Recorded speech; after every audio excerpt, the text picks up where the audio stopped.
Hello, everyone. Welcome to this edition of Wise Women Weekly with Monty and Robin. I am one of your hosts, Monty Patterson, coming to you all live from Columbus, Ohio, where it is sunny and beautiful today. And anyone who's from Central Ohio knows that we do not take the sun for granted.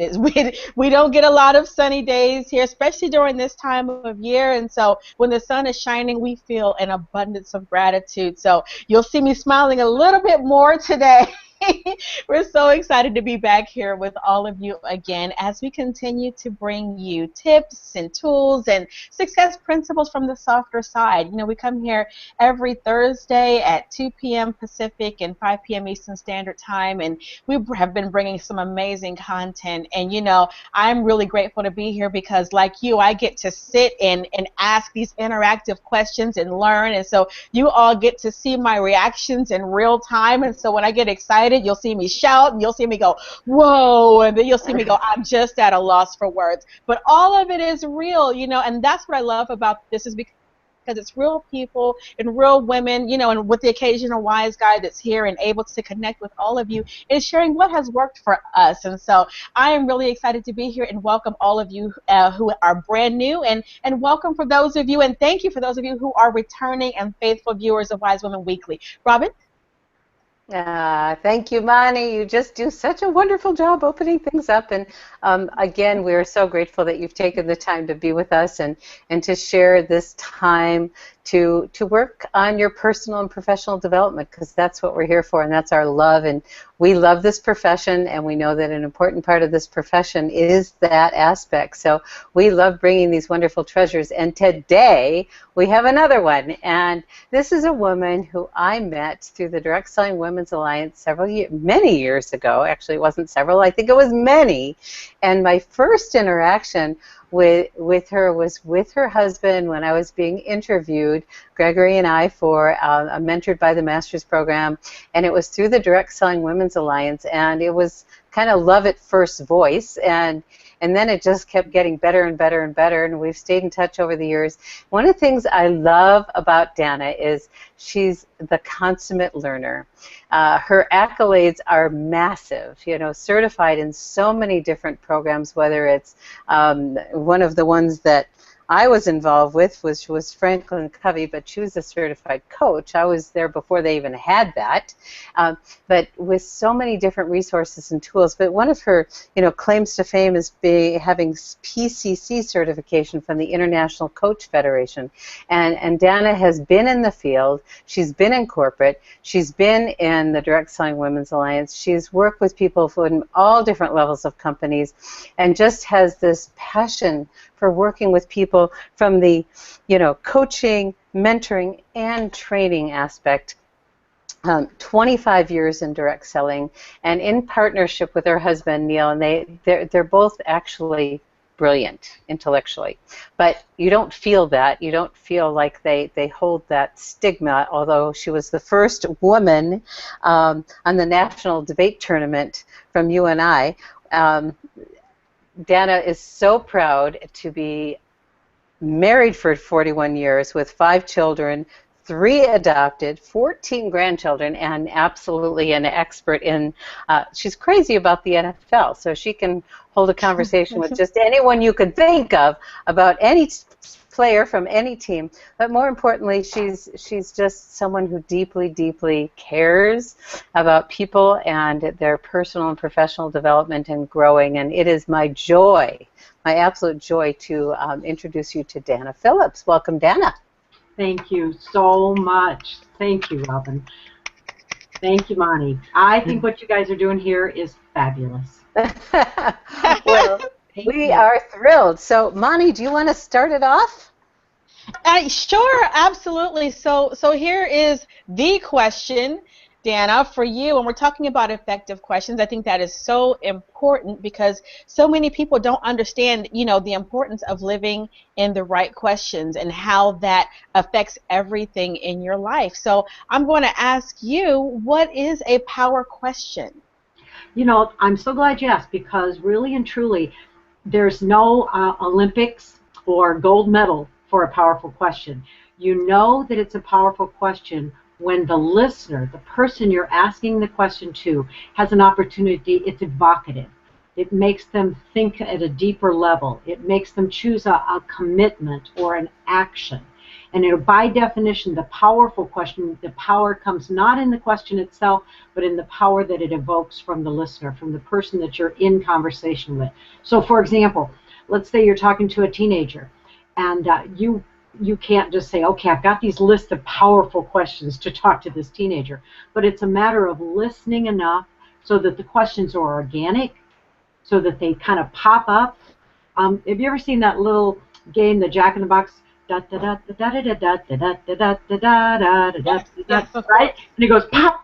That's what happens with the powerful questions. It's one that just comes up, the word organically, or it comes up because of really extreme listening. So with a teenager, what you're doing is you're talking to that kid, and you're really listening and being in their world, and not asking them to justify their behavior, or not ask them to do what you want them to do, but you're really having them think through what they want, and that becomes then a powerful question. So by definition, they're open-ended. If we kind of get into the brass tacks, they are not a closed yes/no question, but an open-ended question. They're definitely come from a place of curiosity, not from a place of judgment or a place of leading or manipulation, and that's kind of the definition of a powerful question. I love that because, those are some of my favorite times, when I'm having a deeper conversation and someone asks me a question, and those kinds of questions that I go, oh, that I have to sit with for a moment before I answer. Those are the types, and that's when we have the most meaningful conversation, because it takes you to a place within yourself, that you might have to search areas that you never thought about before. So I completely agree with you on that. Now, when it comes to the power question, before I turn it back over to Robin, I just wanted to just say, that's what you're saying here is so important, because whether it's in the networking profession, or whether it's just in our personal lives, the questions that we ask really tell us, everything that we need to know, whether it's from, our relationships, and even when we're talking about children and so on. And I'll ask you a power question about Colin Kaepernick of the San Francisco 49ers later. But so, Robin, I'll turn it over to you. Thanks, guys. Years ago, when I started studying powerful questions or effective questions, open-ended questions, the more I learned, the more amazed I became, and the more I was deeply touched by this being one of the most, if not valuable tools for ourselves personally and for building our people, which is what we do in our business. And so I'd love it, Dana, if you could talk a little bit about the questions we live in for ourselves and what makes a powerful question for us personally to grow, and then some of the kinds of questions that might be valuable for when we're working with people in our business. Sure. Before I do that, I want to kind of talk about, when I say an open-ended question, that's typically a question that starts with, if you think about a journalist, who, what, where, when, and those are open-ended questions where you really don't know the answer. It's not a powerful question if you know the answer. It's not a powerful question if you are saying, if you're trying to get somebody to agree with you, right? That's not a powerful question. Just because you put a question mark on the end does not make it an effective or a powerful question. It's a core competency in the coaching profession, but it's also, like you say, it's powerful in our personal lives, and it's certainly powerful when we think about the people that we interact with on our teams, prospective customers, prospective team members, all of those areas, because it gives us an opportunity. Now, here's why it's so powerful. When we ask an open-ended question that we don't know the answer, it's not a leading or manipulative question, we take the person who's listening from the back of their brain. I think Lynn talked about M-braining last week, but from the back of the brain where the amygdala is. Now, what's at the amygdala? That's the control, that's that short circuit of your emotions, the flee or flight. What am I going to pull back? Am I going to get aggressive? That's the emotion. When we ask a binary question like a yes/no question, do you want to go here? Or you want to go there? Do you want to join today? Or do you want to join tomorrow? That really keeps us in the back of our amygdala instead of in the front of our cortex, which is where logical, rational mind and decisions are made. So when we ask an open-ended question, now they've put sensors on people, and they've actually seen that when you get an open-ended question, you activate a different part of your brain, that thinking part, that creative part. And I just think that's powerful. Now, to me, that is where the power comes, is getting people out of their amygdala. Neil calls it the lizard brain, that little tiny dinky brain, and into the frontal cortex. I think it's just powerful. Well, love it, love it, love it. So there's actual research that shows we're wired differently when we're asked different kinds of questions. And I know I asked you a question, but I want to go back to something you just said, and then to the question I asked. Sure. You mentioned, who, what, where, when, but you didn't mention why. And why might that be, that why doesn't typically end up in a powerful question? Great. That's a great question. The reason that we avoid why, I want you to take yourself back to, and I don't completely avoid it, but because it has such a connotation with it, take yourself back to when you were a teenager, and maybe your mom or your dad said, "Why do you do these things?" It puts you in a place of that's it, Monty. Judgment, justification, having to explain why I did the things that I did. It's not coming, it pulls you back into that lizard brain, pulls you back into the amygdala, like, oh, and so you've got to defend your actions, you have to justify your actions. And so I typically will avoid why, including, I'm going to give you a couple examples of powerful questions. Think about when you are working with a brand new team member and you're trying to find out their goals. Now, oftentimes, unfortunately, what a lot of network marketers do is they give them their first goals, right? They say, well, here's what you're going to do, and you're going to be this, and you're going to be that. And so this conversation that really opens up, and a lot of people have never been able to articulate, they can tell you what they want. They can tell you, well, I want money, and I want money to pay the bills, or I want money to travel, or I want money. But what's underneath that is oftentimes what we call the emotional why.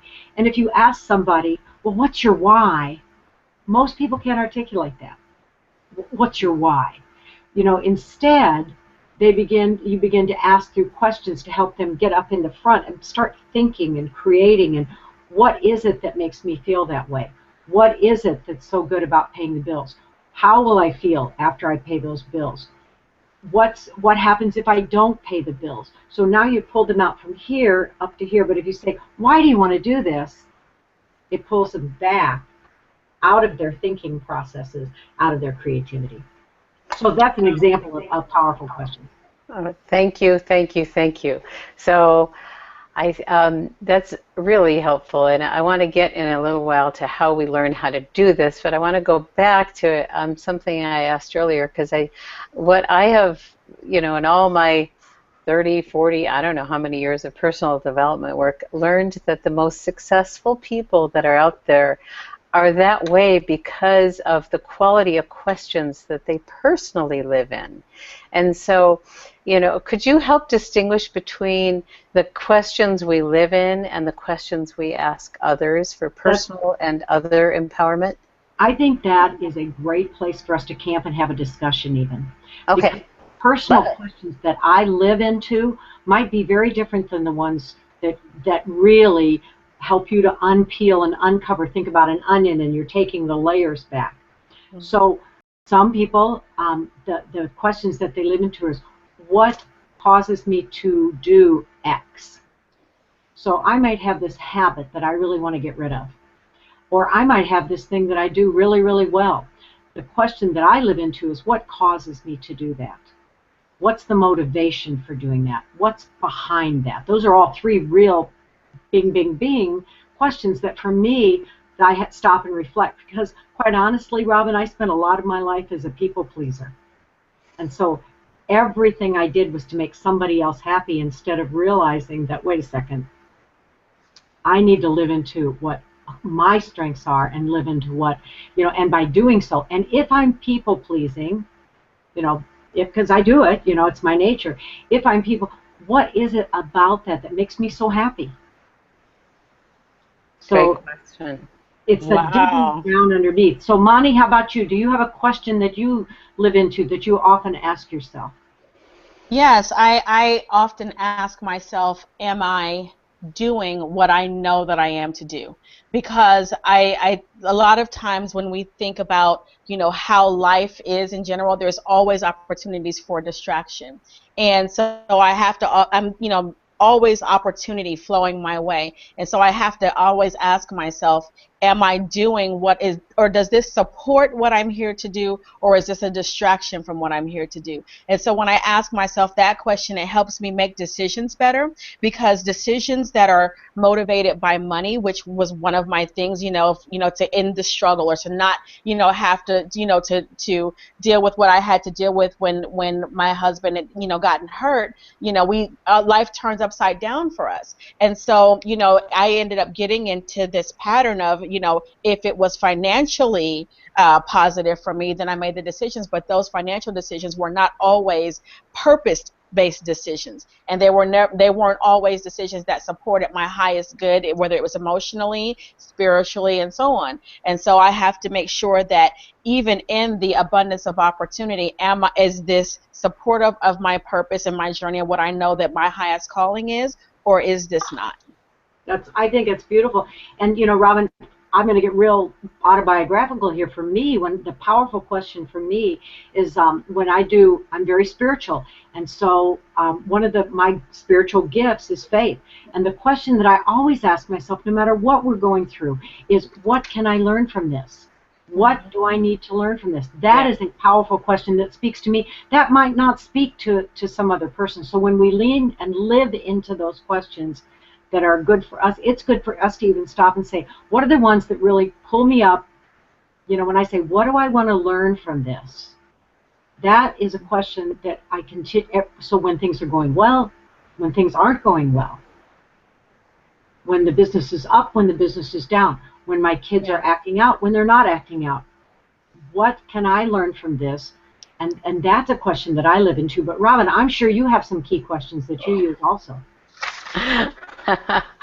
Oh, the list is long, and with so many moving parts in my life, there's one sweet little one I live in to stay in the moment with so much going on. It's like, what's the next lighted step?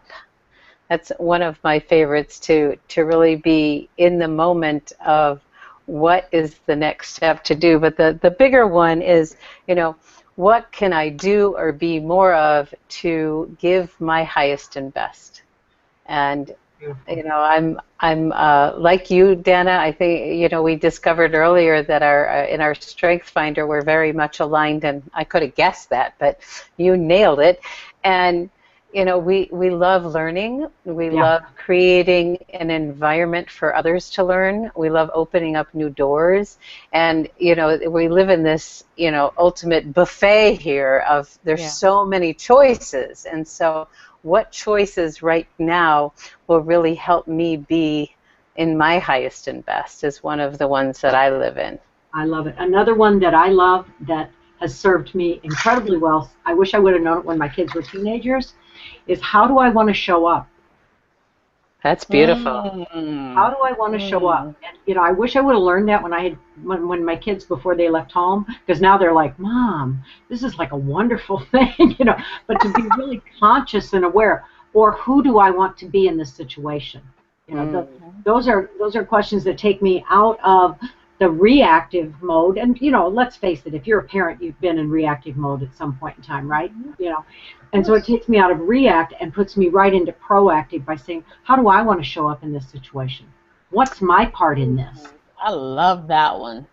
Yeah, well, I want to comment on that one, because you brought up a whole new direction, which is the reactive proactive, and that I really believe, and I'd love you to comment on this, that the majority of people live in reactive questioning at a very kind of unconscious level. So bringing forth the awareness and consciousness to ask the questions that move us forward, instead of end up in like, why did I do this, and end up in judgment, or what was that one about, or if business didn't work, or this or that, instead of what were the gifts I got from this situation, what did I learn from this. But that distinction, and I love your response about that one, is how do we help people make that transition from the reactive kind of questions that are unconscious to more of the proactive questions that have the higher awareness that move us forward. One of the great training points that I learned when we were beginning to talk about questions, and questions don't work unless there's powerful listening. When they talk about leadership, that's the piece that works. I mean, you can't have powerful questions if you're not listening. And listening is not just so you can think about what you're going to say next, which unfortunately is what a lot of people do. They just, what am I going to say next? What am I going to say next?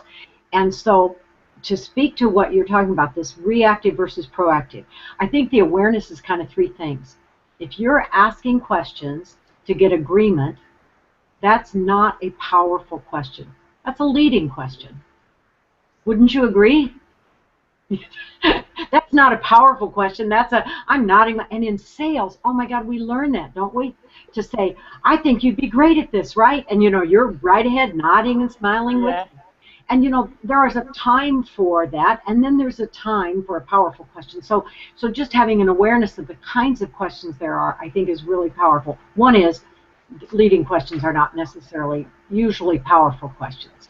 The second one is questions that you are using to gain agreement, whether it's incremental agreement. So how about if you just try this? So agreement questions are not necessarily powerful questions. Just because you put a question mark on it doesn't make it a question. You're going to go clean your room? Ha!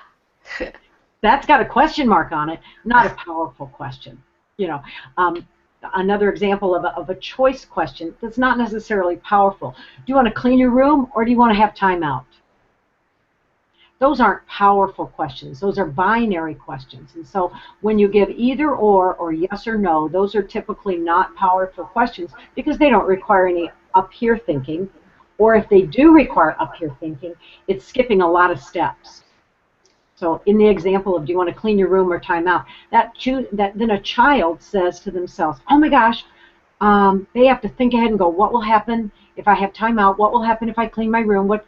And making their choice, and so it's kind of like all spinning. But if you say, what do you want? Well, I want to go play. That's great. And if you want the kid to clean the room, then don't give them the choice about timeout, or you want to go play. That's great. You can play after you clean your room. That's not a powerful question, but it's not misusing a question, if you know what I mean.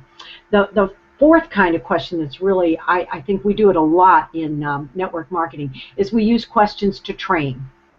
And that's a good technique. You guys do it. Both of you do it. I do it. We do it all the time, right? Mm-hmm. So it's kind of like I'm using it. But if you know the answer to the question, it is not powerful. Wow. That's a great distinction. Money, you want to comment on that? Where do I begin? That was, I'm sitting here and I'm thinking about, I remember giving those scenarios to my children, clean your room or a timeout, which do you want? But that question, what do you want? I want to go. I mean, that was, this is like an all-in-one. This is a life. These are life questions, and I have so many notes and things that are here, but I love the examples that you're giving, Dana, of the difference between power questions and questions that are not power questions, and I think a lot of people don't understand that, and I'm even learning some things. I thought I asked pretty good questions, but even here in just this short period of time, I've learned some different ways that I could ask certain questions because all people are different, and we all and all people have different ways of expressing themselves and different ways that you have to ask those questions, in order to get the answer that you're seeking on that deeper level. So I really, really love that. So So what do you need to do, Dana, if you're talking to me or to the audience or to Robin, to learn how to ask these powerful questions? I mean, I know you went through, knowing which ones are powerful and which ones are not, but, and that's a skill set that you develop, and you've obviously developed it and honed it over the years. But in this short time period, how would we be able to do that? Well, that's a great question. There's really four things that you want to keep. The one is the awareness, and that's kind of like knowing what kind of question am I asking. Am I just asking a question to get agreement or to train or to get somebody to lead them to do what I want? That would it be helpful if? That's that's an agreement question. That's not necessarily an open-ended, powerful question. Okay, so the awareness is real important.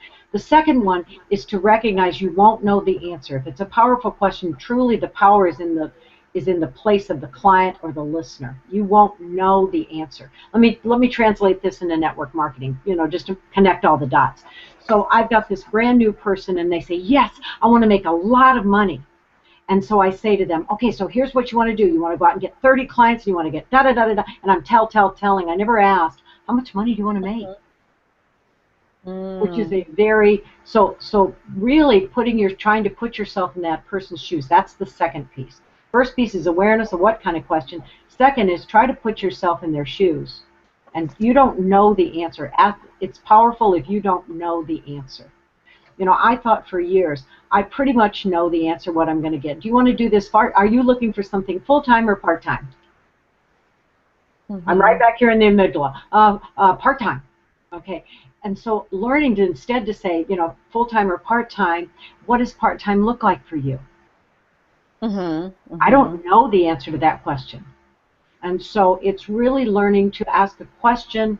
And really, the third thing is just if you're not good at this, ask what and how questions. Use what and how, because those are the most open. What and how? Okay. Of the open-ended questions. And then the fourth thing, to really get better about it, is to come from a place of true curiosity. That's hard for us, but to come from a place of curiosity. So if I'm present with you, if I'm present with a team member, so no matter how many times that person has called me going, rah, rah, rah, rah, rah, rah, rah, because we've all got it, right? Then I have to kind of clear my space and say, wait a second, he who owns the problem owns the solution. Because at the end of the day, we don't need to fix them. We don't need to, quote, rescue them. We really don't even need to help them. These are adults we're talking about. We might need to give them a little training or some word choices, but probably they have, based in their life experiences, they have to answer. Whoever owns the problem owns the solution. And so that puts us in that frame of mind to really be able to to ask powerful questions. Does that kind of make sense to you? Facebook post, Twitter post. He who owns the problem owns the solution. Hashtag Wise Women Weekly. I'll do it. All right. Well, I do want to comment. I want to comment on that because for many, many years I was a facilitator for a program called Enlightened Leadership, and we talk about effective questions. One of the first premises that we started with was we are not a trainer or a teacher, and we don't know the answers. The answers are in the room. And that was totally liberating to me, because if we do come from that place that everyone deep inside has the answers to their own problems, challenges, situations, and we come from that place of holding that and then asking the questions, and then people say, well, I don't know, and say, well, if you did know, what would it be? That's a really fun one to ask, I've discovered over the years. And then people actually answer, and they say, what else? What else? What else? So I love number 3. Now, were there 4, Dana? There are 4. The first one is the awareness that what kind of question you want to ask. The second is to make sure that you're using, that you don't know the answer. Third is what and how. And then the fourth is that last one that we just kind of put a nail on it, is you're not there to fix or rescue. Come out of curiosity. So remember when I talked about the Jack in the Box? That's anticipation. You know something's going to pop up. If you're just listening and listening, you know the right question's going to pop up. And it'll pop up at the exact time that it needs to. And so I think that's really, I think that's kind of the key to powerful questions. I was thinking about that question about if you did know, what would you do? Or if you did know, what would you tell? And I've used that, and I used to use that a lot, and I found even then some people were like, oh, it was a defense mechanism. So I'm just going to offer you a different one that I use, is that if you had to tell somebody else what to do, what would you tell them? Love it. And that really, because I don't know the answer to that question, but it doesn't put any kind of judgment. If you did know, like you're a dummy, you don't know. No, if you did know, instead just say, well, if you had to tell somebody else, stop and think, what would you tell them? Wow. What advice would you give them? That's a powerful refinement you just gave me. It's really clean, isn't it? There's no judgment attached to it. Doesn't make anybody feel like they're less than. Yeah. Love it. So, you know, that kind of like the bow on the package for powerful questions is all of them are going to come from that place of really curiosity. I don't know. You know, I want to help. You know, I want to help you find out your answer to it rather than I've got it. A lot of times network marketers become ATMs, automatic talking machines. and they become the hub of their organization because the person in the center, everybody comes to me so I can tell them what to do, and they treat me like an ATM, right? I mean, I put in their code and spit out the answer, and I know for a fact that you can get to a certain level of success doing that, but I know for a fact you can never really grow leaders, really grow independent people. You're fostering codependence when you become the ATM. Okay, I hope everyone wrote that down, because I have experienced that so often, and it's out of pure intent to be of support, to give the answer to people versus help them discover their own answer or where to find whatever it is that they're looking for. So I hope everyone got that ATM thing. That's a big one. Monty, you want to say anything about that?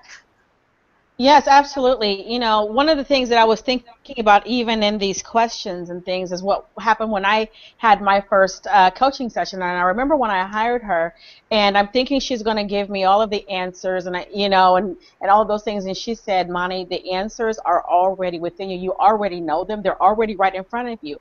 I am only here to help you remove the blind spots.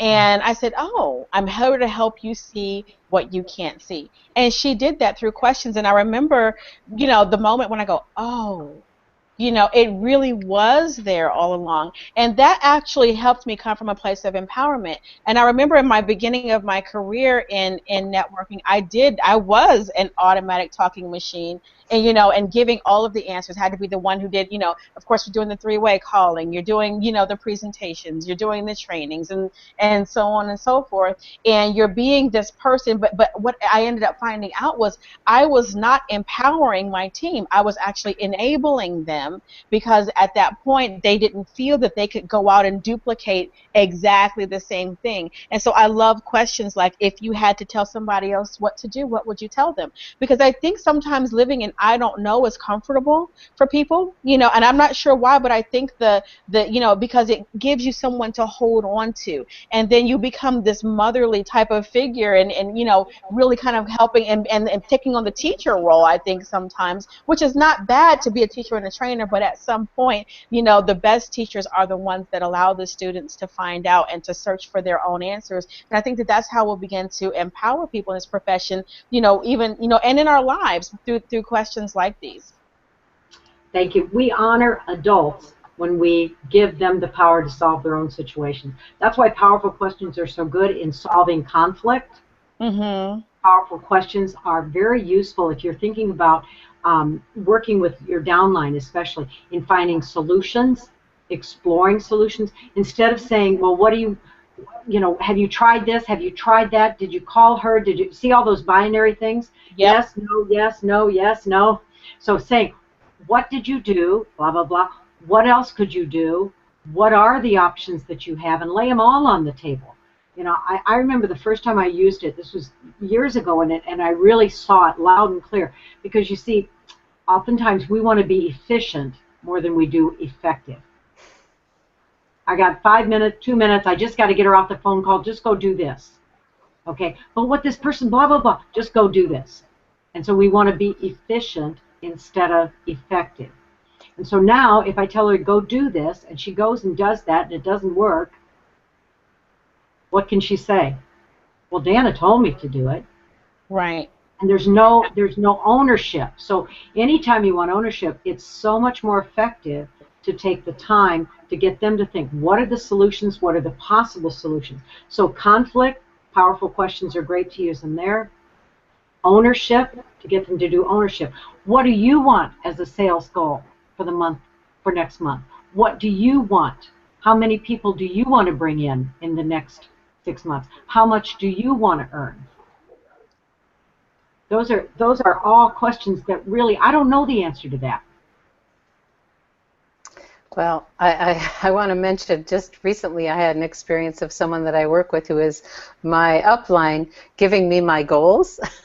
And so, I had to have a little visit with him and let him know that in order for me to be most effective, it would be helpful if he asked me what I wanted versus what he wanted for me. And I think that happens, and it goes back to the definition of coach. Have we ever talked about this, Dana, the definition of coach, where it comes from? A long time ago, I think that coach comes from the word actually from the Hungarian town of Kocs, K-O-C-S. Really? Where they started making coaches.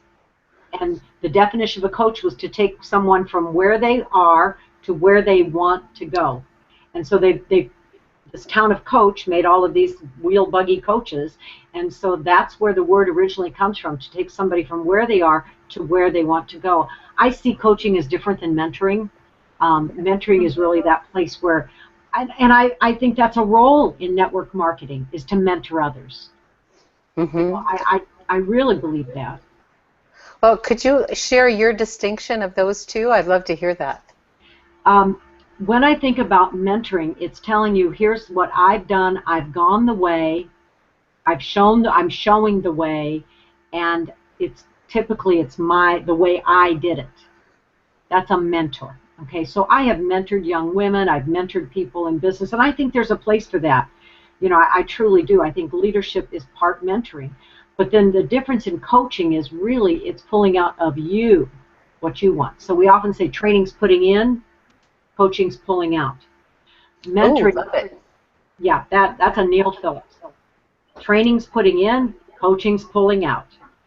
But wow. mentoring is walking with, and coaching is letting them lead. Wow. Yeah, mentored. The very word mentor comes from the root word of that is that I've kind of been there, done it. And so you can be a great mentor, and that's a wonderful thing to do. But I've seen people who have been great coaches that's even more powerful.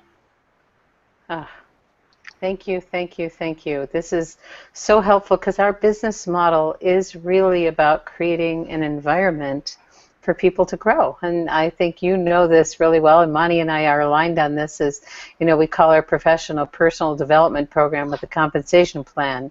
And that getting good in living in those questions and asking those questions out of that place that you call curiosity, being curious about people to help them get from, as you said, from where they are to where they want to be, not where we think they should be or where we want them to be or what would be good for our business. It's not about that. No, so it's not. It is.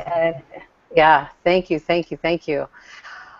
So, what else, Dana, do you want to put into the mix here about the power of powerful questions and how that really, really makes such a huge contribution in our profession? I think one of the most important things that we do with questions and powerful questions is we help people get their own clarity. I was just in we have a coach school. We own a coach training program, and we were doing proficiency today, where we were actually testing our students on listening skills and on questioning skills. And we become the coachee, the client. And so it was so fascinating because the question that he asked me might have sounded like a just an informational question, but it evoked a process in me to make me think and get really clear. And it was just simply because I work with some people, and he said, "What would you like to talk about today?" And I said, "Well, I really want to talk about this program that we're thinking about launching." And he goes, "What makes that important?" Now, that doesn't sound like a big, super question, but you know, it is. It is a big, for me it was powerful, and that's why I say there's no gold medal that I'll pin on you if you have a great, powerful question. But I knew it was a powerful question as soon as he asked it to me, because I had not thought about that. And I was now processing something I had not thought about before. What makes it important for me to talk about this program? What makes this program important? Why, in this moment, do I need to talk about that? And it was a very powerful question because it led to the fact that really it was because somebody else was pushing the agenda.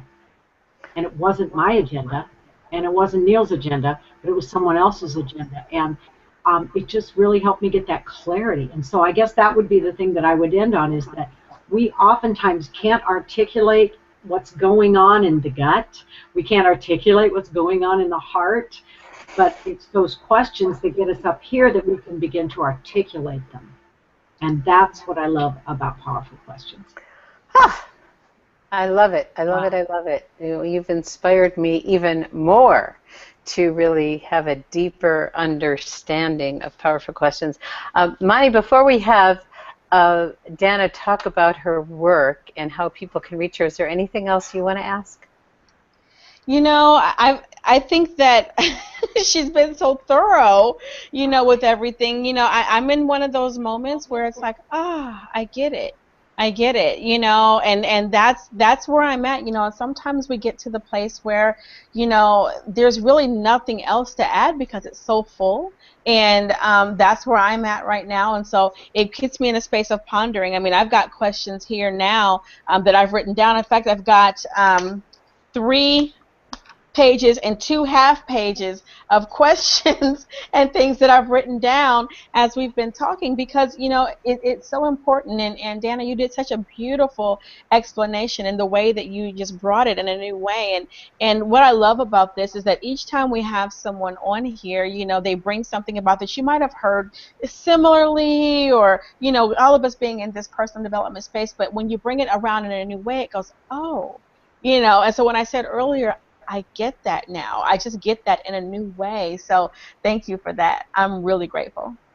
Well, I have a challenge Okay. for anybody who's listening, because this was the challenge that was first given to me. It's to, as you enter into conversations in the next 24 hours, see if you can sit back, listen, and ask those powerful what and how questions. Just for 24 hours to try it on. And really short questions like, what else? Or how come? Or what do you want out of that? Just really to practice those simple questions that come from a place. Now, you can't do that if you're cooking dinner and you've already picked out what you're going to do. You can't say, can we have this conversation about dinner this evening? No, that's not what I'm talking about. But we all are going to, right? Robin, you're laughing because you know what I mean. But there's an appropriate time for those conversations. And I think with our loved ones, with our team, with the people that we connect with on a daily basis, we often take those powerful questions for granted. And I think just being aware and practicing them for 24 hours, that's my challenge to all of the listeners. I love it. That's a great challenge for all of us. And a whole nother topic we're going to have is on effective listening, because we can't do one without the other. And you touched on it. And we have a guest that, another one of our great wise guys, who is one of my favorites, who's masterful on effective listening. So we'll get to that another time. At this time, Dana, I'd love you to share, you have two businesses, and I'd love you to share a little bit about each one of them, and then if people are interested in getting more connected with you, I know you have this great newsletter and a blog, and you offer so much value. I mean, I could just stay on your sites and just get filled up and up and up and up. So help our audience know how to reach you and how to connect with you and how to share you with their organizations and benefit from your coaching program. How's that? Lots of stuff. Yeah. Well, thank you for the opportunity. I'll try to make it kind of reduced and easy. We have two companies. The first company is Team Connections, teamconnections.org, not .com. And at Team Connections, our mission is to work with leaders and the companies that support those direct selling leaders. So we do a lot of work with companies on developing a leadership culture, personal development. We can do the nuts and bolts, basic training, that sort of thing, but our specialty is coming alongside companies or top leaders and really working to develop a leadership culture. And we do that whether it's through online training programs, live training programs, web-based training programs, or individual or group coaching. So those are that's that whole mix of what we do with Team Connections. If you're a direct selling leader, I would invite you to sign up for our newsletter/blog. It comes right to your inbox twice a week. It's got articles written by a variety of people on leadership issues. So it's not going to be your basics, but a lot about leadership issues. And then we also, that keeps you up with any of our programs. So for example, in November, we're doing a program that's a 2-set program on how to get ready now for January. And so you would find out about those things by subscribing to our blog or liking us on Facebook, Team Connections on Facebook. So that's the direct selling piece. The other piece is a little broader because we have a coach training school that is certified by the International Coach Federation. So if you are truly interested in becoming a better coach, not necessarily a professional coach, but we have that certification, but also just to be a better coach, we devised a program that no one else has that's accepted by the ICF, and it's got the, what do you call it, the seal of approval, and we had to go through a lot of things to get through that. And what that is direct selling coaching. And so we have a program that we offer that you can become a certified direct selling coach, and it's also recognized not just by the direct selling, we're a provider for the direct DSA, the Direct Selling Association, but also for the International Coach Federation. We're very proud of that program because oftentimes when you go to a coach training program, they teach you the skills of coaching, but this has majors. So we have you can major in life coaching, you can major in business coaching, or you can major in direct sales coaching. And we're very, very proud of that program. And we have, most of it's done virtually. Some of it is done live. So our next live cohort starting in January, it's our 13th cohort since 2011. So we've had quite a few people have come through the program.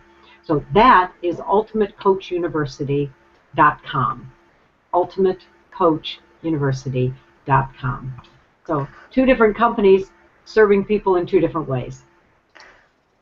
That is huge. And for anyone who's never worked with Dana and Neil and their organizations, it is truly a life-changing and empowering gift. And in our profession, learning how to be a coach is one of the most valuable things we can possibly do to personally grow and grow our businesses, which happens through growing our people. So, Dana, I am so honored to have you here, and maybe we could do it again sometime because we will never run out of content with you guys. Maybe one time we'll get to have that wise guy Neil on.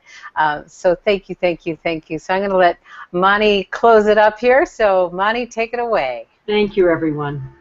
Awesome, awesome. Well, Dana, thank you. You are an absolute gift, and you definitely enhanced my life, and I'm excited about those questions tonight. I know every night it's so fun after we have the Wise Women Weekly to sit down with the family and go over things and, you know, let them watch it. We actually hook the computer up to the big screen, and we just watch the episode over again, and the children actually get a lot out of it. And so what I'm looking forward to is to being able to help train them as they're young so that as they're going through, they'll be able to live in these kinds of powerful questions and it'll equip them too. So thank you for sharing so generously with all of us here at Wise Women Weekly.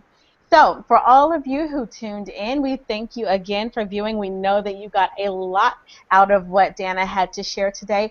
Be sure to go to her website. We've got teamconnections.org and connect with her. And also, if you're interested in becoming a coach, go to ultimatecoachuniversity.com. You want to make sure that you're there and connect with her. I know that I sure will because I coach myself, and I know that Robin does too. And we can always stand to use good and additional skills. You know, every good coach has a coach, which I do. And so this is a great, great, great thing. Now, for those of you who, again, who are tuning in for the first time, be sure to join us on our Facebook group at Wise Women Weekly, presented by Enlightened Networking. Go ahead and click join there. We will definitely approve you. You'll stay up to date on everything that we're having to offer here. And we are super, super, super close. Robin, can I get a woohoo? We're super close.